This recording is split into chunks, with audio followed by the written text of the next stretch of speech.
Hi friends, welcome to JBS creation. இன்றைக்கி நாம் பார்க்க போகிற ரெசிபி பார்த்திங்கன்னா இஞ்சி குழம்பு எப்படி செய்யலாம் அப்படிங்கிறது பார்க்க போகிறோம். இந்த மழை காலத்திலும் சரி குளிர்காலத்திலும் சரி இது நம்ம சாப்பிட்டோங்கன்னா நம்மளுக்கு ஏதாவது சளி பிடிச்சாவோ இல்லை இரும்பல் எடுத்தாலோ இதை சரி பண்ணக்கூடிய ஒரு மருந்தாகவும் இருக்குது. ஸோ இஞ்சி குழம்பு எப்படி செய்யலாம் அப்படிங்கிறத வாங்க வீடியோக்குள்ளே போகலாம். வீடியோக்குள்ளே போகிறதுக்கு முன்னாடி சேனலை சப்ஸ்கிரைப் பண்ணிக்கோங்க. அப்படியே பக்கத்தில் பெல் பட்டன் கிளிக் பண்ணிக்கோ. வாங்க வீடியோக்குள்ளே போகலாம். இந்த இஞ்சி குழம்பு பார்த்திங்கன்னா நான் ஒரு 2 பட்டை இஞ்சி மாதிரி எடுத்திருக்கேன், 3 தக்காளி எடுத்திருக்கேன், ஒரு 10 வெள்ளை பூண்டு எடுத்திருக்கேன். இது நம்ம வணக்கி செய்கிறதுக்கு அதுக்கப்புறமா பார்த்தீங்கன்னா நான் 2 வெங்காயம் பெரிய வெங்காயம் எடுத்திருக்கேன். அப்புறம் அரை மூடி தேங்காய் வச்சுருக்கேன். உங்களுக்கு கிரேவி அதிகமாக தேவைன்னாக்கா இந்த அளவுக்கு எடுத்துகிட்ட போதும். நான் அதிகமாக செய்ய போகிறேன். உங்களுக்கு கம்மியாக தேவைன்னா ஒரு வெங்காயமும் பாதி தேங்காயும் வச்சுக்கோங்க. சின்ன வெங்காயம் யூஸ் பண்ணிக்கலாம். அதே போல் இப்போ இதுக்கு தாளிக்கிறதுக்கு பார்த்திங்கன்னா கடுகு, மஞ்சள், சீரகம், வெந்தயம், இப்போ பார்த்திங்கன்னா வெந்தயம், அப்புறமா கருவேப்பிலை. இதுக்கு மசாலா ஐட்டம் பார்த்திங்கன்னா மிளகாத்தூள், மல்லித்தூள், அப்புறம் கடுகு, மஞ்சள்.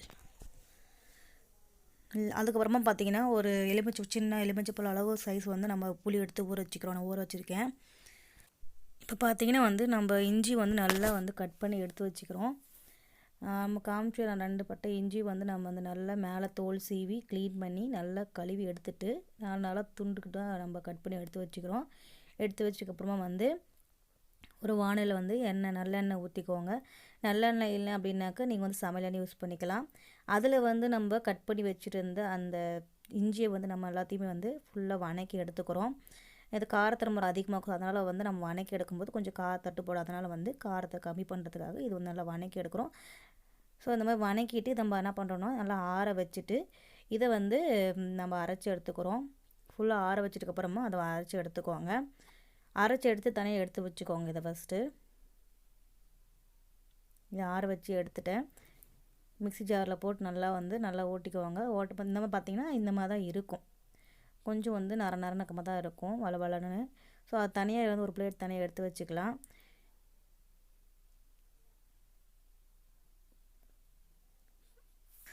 இதுக்கு மசாலா நம்ம அரைக்கிறோம். மசாலாவுக்கு நம்ம என்ன பண்ணுறோம் அப்படின்னா நம்ம ஆல்ரெடி ஃப்ரை பண்ணி வச்சுருந்த அந்த இஞ்சியில் இருந்த அந்த எண்ணெயை கொஞ்சமாக இருந்துச்சு. அதிலே நான் என்ன பண்ணுறேன்னா தேங்காய் நல்லா கட் பண்ணி வச்சு தேங்காய் நல்லா வணக்கிக்கிறேன். வணங்கி முடிஞ்சதுக்கப்புறமா அதிலே மிளகாத்தூள் 1 ஸ்பூனும் மல்லித்தூள் 2 ஸ்பூனும் போட்டு நல்லா வணக்கிக்கிறேன். இதை வணங்கி முடிச்சதுக்கப்புறம் பார்த்திங்கன்னா ஆற வச்சுட்டு மிக்ஸி ஜாரில் போட்டு இதை என்ன பண்ணுறீங்கன்னா ஃபுல்லாக அரைச்சிக்கோங்க. இந்த அரைச்ச பேஸ்ட்டாக வரும். அதாவது தேங்காயும் அப்புறமா மல்லித்தூள், மிளகாத்தூள் இதெல்லாம் நல்லா வணங்கினது நான் பேஸ்ட் பண்ணி தனியாக எடுத்து வச்சுக்கிறோம். இப்போ பார்த்திங்கன்னா ஒரு வானலில் எடுத்து நம்ம திரும்பவும் நல்லெண்ணெய் ஊற்றி ஹீட் பண்ணிக்கிறோம். சமையல் எண்ணெய் எடுத்து வச்சுக்கோங்க. அதை ஹீட் பண்ணி முடிஞ்சதுக்கப்புறமா கடுகு, சீரகம், அப்புறம் வெந்தயம் எல்லாத்துலேயும் ஒவ்வொரு ஸ்பூன் நம்ம யூஸ் பண்ணிக்கலாம். எல்லாம் அதை பொரிஞ்சதுக்கப்புறமா பார்த்திங்கன்னா கருவேப்பிலை போட்டு பொரித்து எடுத்துக்கிறோம். இது முடிஞ்சதுக்கப்புறமா நம்ம ஆல்ரெடி வெட்டி வச்ச 2 வெங்காயம் இருந்துச்சு இல்லைங்களா, அது 2 வெங்காயத்தை போட்டு நல்லா வணக்கிக்கிறோம். இது வணங்குறதுக்கு சீக்கிரமாக வணங்குறதுக்கு நான் என்ன பண்ணேன்னா உப்பு போட்டு நல்லா வணக்கிக்கிறேன். இதுக்கப்புறமா 3 தக்காளி பழம் நான் கட் பண்ணி எடுத்து வச்சுருக்கேன். அதை நான் சேர்த்திக்கிறேன்.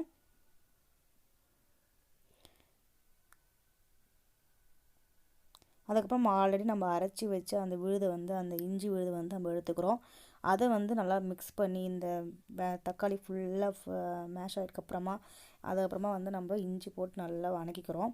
இது வணங்கி முடிஞ்சதுக்கப்புறமா ஆல்ரெடி அரைச்சி வச்ச நம்ம தேங்காயும் மல்லித்தூள், மஞ்சத்தூள் இதெல்லாம் கலந்துருக்கோம் இல்லையா, இதை மிக்ஸ் பண்ணிக்கிறோம். இதுவும் மிக்ஸ் பண்ணி நல்லா வணக்கிக்கிறோம். தண்ணியெல்லாம் கொஞ்சம் ஊற்றி அந்த அலசி ஊற்றி அது மட்டுமே அந்த அளவுக்கு மட்டுமே ஊற்றி நான் என்ன பண்ணுறேன் ஃபுல்லாத்தையும் நான் அலசி இந்த மாதிரி ஊற்றி கொதிக்க வச்சுக்கிறேன். இது நல்லா கொதி வரணும். இதிலே உங்களுக்கு உப்பு காரம்லாம் கரெக்டாக செக் பண்ணிக்கோங்க. செக் பண்ணி முடிச்சதுக்கப்புறமா இது நல்லா கொதி வரட்டும். நல்லா ஹையில் வச்சுக்கோங்க.